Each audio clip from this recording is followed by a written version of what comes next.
지난번에 방송할 때 저희가 서울의 봄 얘기를 몇 주 동안 쭉 했었고 그 다음에 영화 이제 노량이 개봉을 한다. 노량 이제 보실 거다라고 했기 때문에 오늘 이거부터 좀 여쭤봐야겠습니다. 보셨습니까 노량? 약속했으니까 아, 봤지요. 보고 오셨군요. 네. 자 보시고 어떤 걸 느끼셨는지 감상 평이 궁금합니다. 일단은 거두절미해서 결론부터 말씀드리면은 네. 우리가 이순신 장군은 원래 문관 출신입니다. 이순신 장군은 원래 그 무과에 합격했습니다만은 그러나 글리를 굉장히 잘 쓰지 않았습니까? 네. 그리고 고뇌가 깊은 분이었습니다. 그래서 문문을 겸비한 분이셨죠. 이순신 장군이 한산섬 달박은 밤에 수레에 홀로 앉아 큰 칼 옆에 차고 깊은 씨름한다는 그런 이순신 장군의 시조도 있지 않습니까? 네. 그럼 이순신 장군의 고뇌가 뭐였을까? 그 부분이 이제 영화 속에서 잔잔하게 설명을 하고 있는 거라고 봅니다.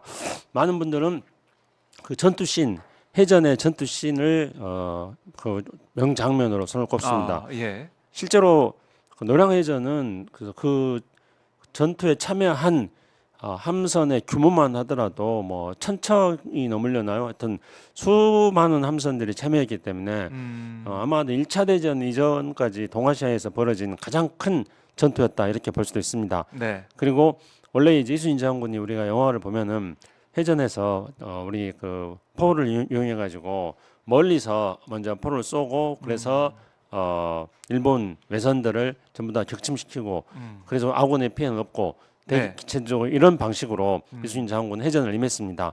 그래서 이순신 장군은 이기기 위한 싸움을 한 거였고 그렇게 하기 위해서는 그런 전투에 유리한 장소를 이순신 장군이 먼저 선점을 하면서 그 장소로 외적들을 유인해 가지고 외적들을 몰살시켰던 거였죠. 네. 싸우기에 이길 수 있는 장소를 아, 선점하는 것 이게 바로 이순신 장군이 지략가라는 것들을 말해주는 거였습니다. 그런데 노량도 물론 이순신 장군이 노량에서 싸워서 이겨야겠다고 생각하고 그 전투의 장소를 이순신 장군이 미리 정했습니다. 네. 그리고 왜군들을 유인했던 거였죠. 길목을 또 한편으로 또 노렸던 거라고도 볼 수 있겠고요. 그런데 이거는 이제 전투 양상이 달랐습니다.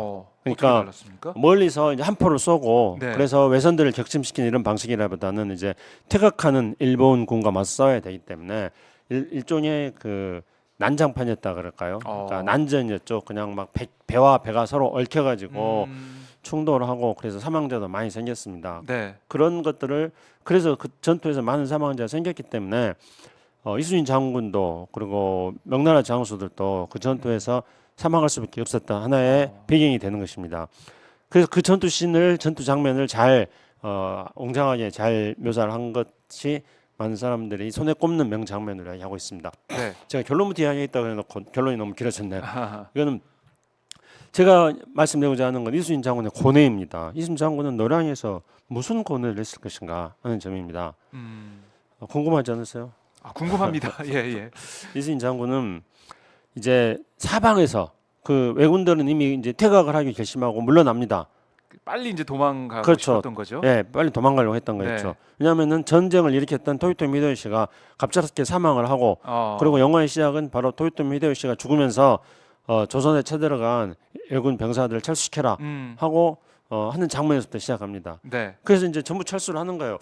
근데 일본 사람들이 왜군 장수들이 빨리 철수를 했던 이유는 뭐예요? 또 빨리 철수하려고 했던 거는 네. 전쟁이 지리하게 됐던 이유도 있지만은 일본 국내 정치적인 이유 때문이었습니다. 그러니까 토요토 히데요시가 죽고 일본은 이제 동서로 갈라집니다. 네. 그러니까 일종의 이제 오사카를 중심으로 한 세력들이 서군이죠.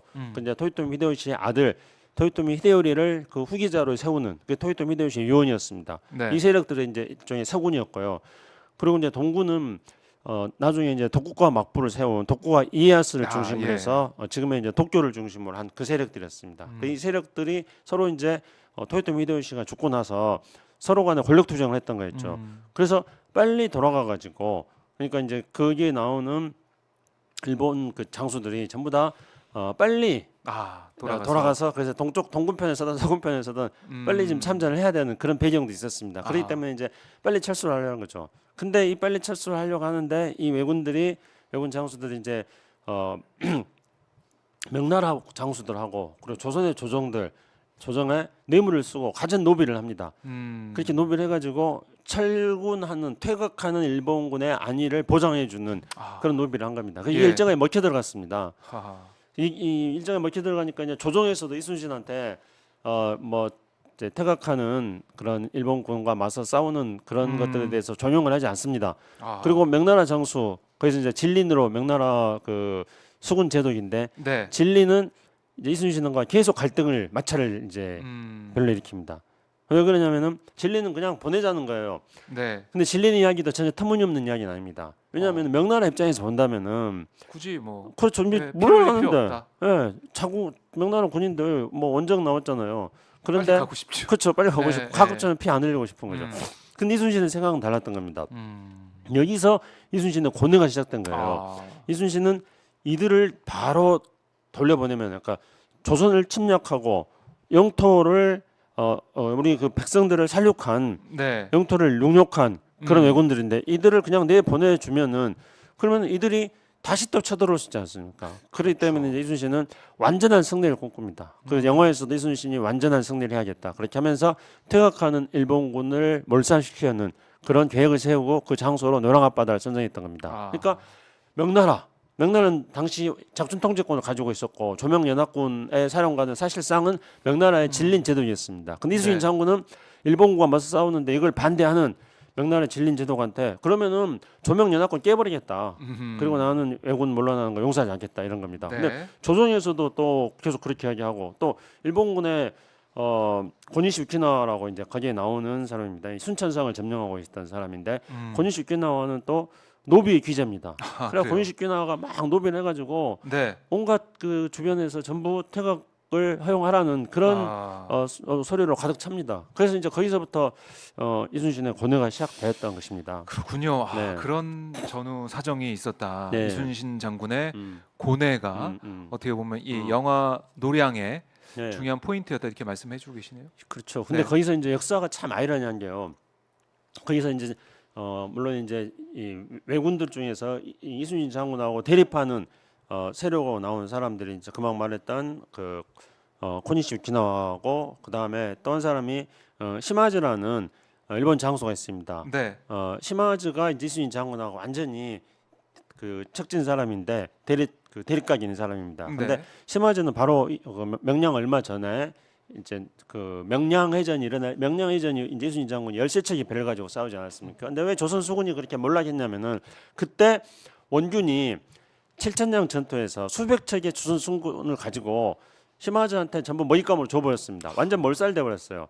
그래서 그때 이제 거기서 겨우 살아남은 도망친 12척의 배를 가지고 이순신 장군이 이제 신에게는 아직 12척의 예. 배가 남아있다는 유명한 말을 하지 않았습니까? 그렇습니다. 그때 바로 7천년 전투에서 원균이 이끄는 조선 수군을 폭망시켰던 사람이 바로 시마즈입니다. 하하. 시마즈는 일본에서도 뭐 그렇게 간단하게 볼 수 있는 장소는 아닙니다. 근데 시마즈하고 이제 시마즈 세력들하고 이순신 장군의 수군하고 노량에서 이제 붙었던 거였죠. 네. 그런데 시마즈는 어떤 사람이냐면은 이제 그 일본의 지금으로는 규슈 지역을 거점으로 하고 있는 세력이었고 토요토미 히데요시 쪽 사람입니다. 도쿠가 이에야스 쪽 사람은 아니고요. 그래서 이제 이 시마즈는 거기서 겨우 살아가지고 돌아갑니다. 겨우 살아가지고 돌아가가지고 결국은 이제 그 일본의 세키하라 전투라는 이제 토요토미 히데요시 사후에 동군과 서군이 맡았던 일본의 역사를 전환시켰던 그런 전투인데 거기서 토요토미 히데요시 편에 서가지고 도쿠가 이에야스한테 패전을 당합니다. 그래서 이제 그 세력들은 도쿠가와 막부가 260년간 유지될 때 그때 완전히 배제되어 있었던 것이었죠. 예. 그리고 이제 완전히 배제되어 있었는데 네. 그때 이 세력들이 메이지 유신을 일으킨 주역이 됩니다. 나중 260년 후에 그래요? 도쿠가와 이에야스, 도쿠가 막부를 무너뜨리는. 그래서 이제 이들이 이제 조슈번이라고 이들이 아까 시마즈가 이끄는 그 규슈 지역에 있었던 그 세력들이 사츠마번이라고 합니다. 사츠마라는 지역입니다. 그리고 이제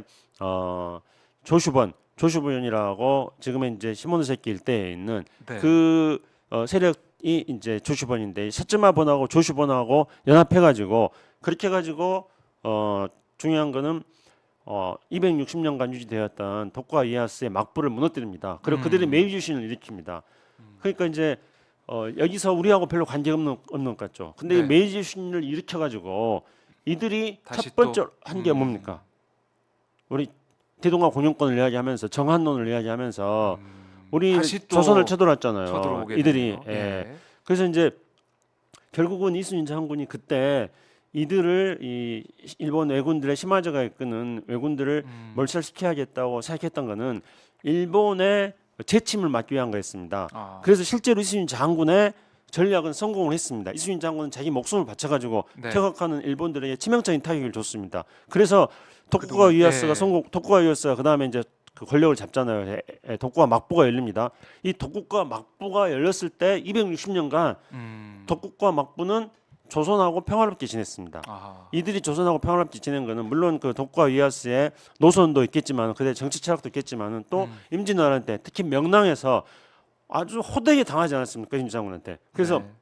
감히 도쿠가 막부 시대 때는 아하. 감히 다시 조선을 침략할 그런 엄두도 꿈도 꾸지 못했던 거였습니다. 그래서 이순신 장군은 그 목숨을 바쳐가면서 네. 조선의 안위를 지켰던 것입니다. 그 이후까지도 이런 데서 저는 이순신 장군의 고뇌를 봐야 된다 생각하고요. 네. 물론 이제 그 이후에 아까 메이지 유신의 세력들은 또 260년이 지났으니까 명랑과 직접 관련 노량과 직접 관련이 없는 거라고 생각할 수 있습니다. 그러나 우리가 여기서 교훈으로 삼아야 될 것은 그 네. 영화 속에서 이순신 장군의 고뇌가 뭐냐? 이순신 장군 우리에게 뭘 말해주냐 하냐면은 네. 바로 그 물러가는 적들과 맞서서 그러니까 조선을 침략 의욕을 가지고 있는 세력과 맞서서 단호하게 싸워서 이기는 것이 필요하다. 그래야지 재침을 막는 거다. 중국의 유명한 그 중국에서 뭐 존경하고 있는 사람 중에 누신이라는 사람이 있습니다. 네. 누신은 물에 빠진 미친 개는 그냥 건져주지 말아갑니다. 물에 빠진 미친을 건져줬다가 다시 사람을 물 수 있으니까. 그런데 이순신 장군의 바로 그 논리하고도 비슷한 거였죠. 그래서 결국은 일본은 국력이 조금만 세지면은 그러니까 토요토미 히데요시가 일본의 전국 시대를 통일하니까 네. 첫 번째 했던 게 뭡니까?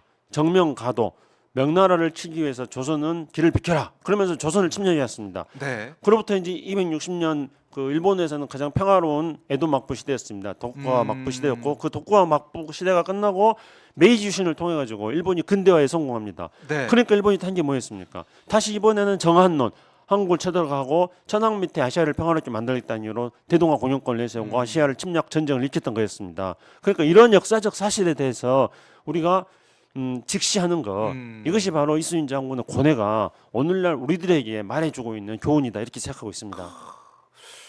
이런 분석은 아마 다른 데서 듣기 힘든 이순신 장군의 고뇌를 통해서 네. 지금 일본의 뭐 침략 야욕이나 이런 네. 것까지 우리가 계속해서 지켜보고 네. 일본의 이제 국력이 강해질 때 네. 더 상황을 잘 판단해야 된다 이렇게 말씀하셨어요. 그렇습니다. 그래서 일본은 지금도 1945년에 패전으로 물러갔지만은 그 이후에 끊임없이 한반도의 재상륙 계획을 내부의 비밀 문서로서 만들고 있었습니다. 그래서 1968년도에 공개된 미스야 계획이라는 일본의 비밀 문서에 따르면은 네.